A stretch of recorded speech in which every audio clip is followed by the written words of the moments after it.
Shalom, bertemu kembali pada ibadah harian keluarga GKPS edisi Selasa 20 Juli 2021 bersama saya, Abner Sumbaya. Puji hitama Tuhanta, marhite mandoding humbani buku doding haleluya nomor 134 bait pertama pakon patoluhon.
Martonggo Mahita.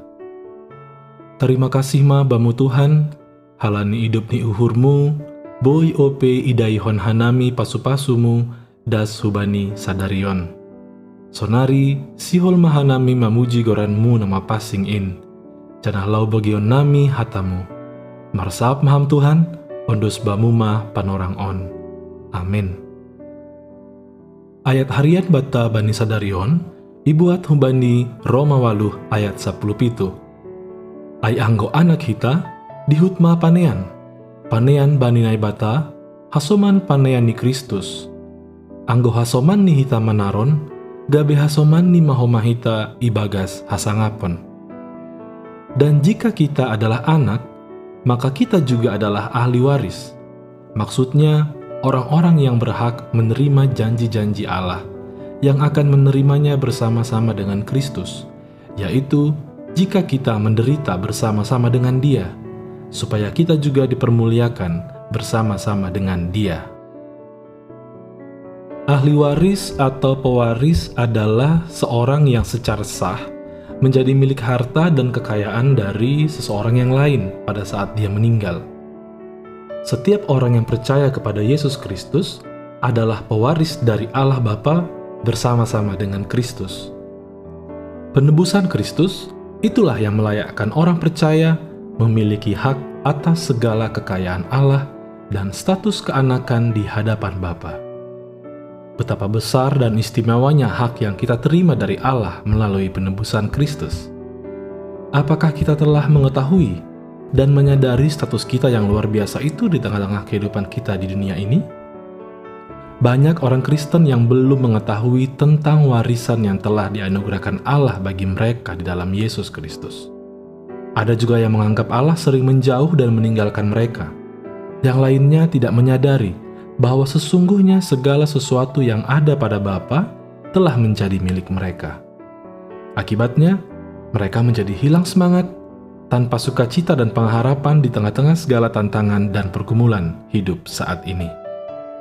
Mengapakah kita harus hidup diterpa kekalahan dan dalam keputusasaan, padahal kita adalah ahli waris Allah bersama dengan Kristus?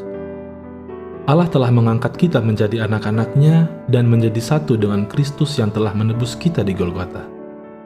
1 Korintus 6 ayat 17 mengatakan, "Tetapi siapa yang mengikatkan dirinya pada Tuhan, menjadi satu roh dengan Dia." Maka kita yang telah ditebus darah Kristus telah menjadi satu dengan Allah dan masuk dalam persekutuan dengan Kristus. Kita tidak lagi berjuang sendirian dalam menghadapi tantangan hidup ini, tapi kita berjuang bersama dengan Allah dan Yesus Kristus. Oleh karena itu, kekhawatiran, ketakutan, dan pesimisme tidak lagi memiliki tempat dalam diri kita. Kegagalan dan kegalauan bukan lagi menjadi bagian hidup kita.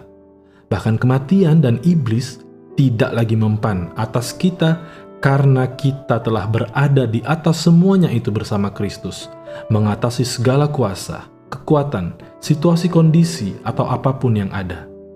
Tidak hanya di dunia ini, tapi juga di seluruh alam semesta kini dan yang akan datang.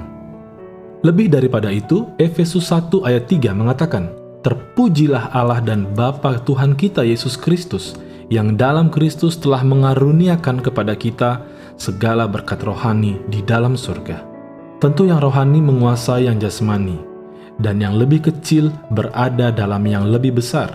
Jadi, jika kita telah diberkati dengan berkat-berkat rohani, maka tentunya kita akan diberkati dengan berkat-berkat jasmani juga. Ini berarti bahwa tidak ada lagi yang tidak kita miliki.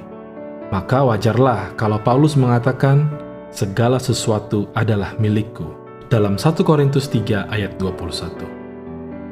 Segala sesuatu yang kita butuhkan untuk kehidupan yang sukses, menang, penuh kuasa, mulia, dan benar telah disediakan bagi kita oleh Kristus. Jadi selaku orang percaya, kita tidak perlu merasa miskin, lemah, pesimis, dan putus asa apapun yang sedang terjadi dalam hidup ini, karena kita adalah anak-anak dari Allah Bapa dan pewaris bersama dengan Kristus. Marilah kita mengetahui dan menyadari siapa sesungguhnya kita dalam hidup ini. Kita dipanggil Tuhan kepada kehidupan yang mulia dan luar biasa, bukan kehidupan yang gagal dan kalah. Kita adalah anak-anak Allah, maka hiduplah setiap hari berlandaskan kesadaran akan kebenaran itu. Amin. Mandoding Mahita, Umbani Haleluya nomor 240 sada, ayat sada tambah tolu.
Riap Mahita manonggohon tonggo hamba panami. Hamba panami na inagori atas. Saya napapasing ma goranmu. Saya rohma harajaonmu. Saya sautma harusuni uhurmu inagori tongaon songon na inagori atas. Bere hamma banami sadarion hagoluhan ari-ari. Sasap hamma dosan nami songon panasap nami. Bani dosa ni hasoma nomor dosa dopak hanami. Ulang hanami bebayaham huparlajoan. Palua hamma hanami humbani pangago. Aihamdo simadah rajaon, paku nagogohon, apa sangapon sadokahni dokahni. Amin.